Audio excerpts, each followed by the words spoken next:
দুপুরে আমি করেছিলাম প্রথমে চিংড়ি মাছের একটা ভাজি। আমার চিংড়ি মাছ খেতে অনেক বেশি ভালো লাগে। চিংড়ি মাছ যদি পেঁয়াজ রসুন আর মরিচ দিয়ে রান্না করা হয় তাহলে তো এটা আমার আরও বেশি ভালো লাগে। চিংড়ি মাছ মূলত আমার ভুনা আর শুকনা জাতীয়ভাবে খেতে বেশি ভালো লাগে।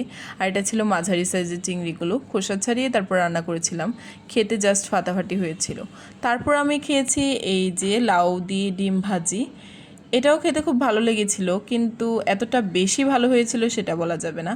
তারপর আমি খেয়েছি এই যে মাগুর মাছের ঝোল। মাগুর মাছের ঝোলের মধ্যে আমার মাথাগুলো সবসময় খেতে হয়।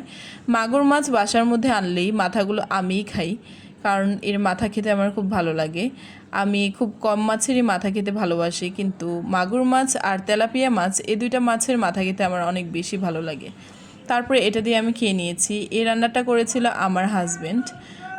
পড়ালেখার ব্যস্ততার কারণে আমি বেশ কিছুদিন যাবৎ রান্না করতে পারছিলাম না, আর তাই আপনাদের সাথে ভিডিও শেয়ার করা হচ্ছিল না।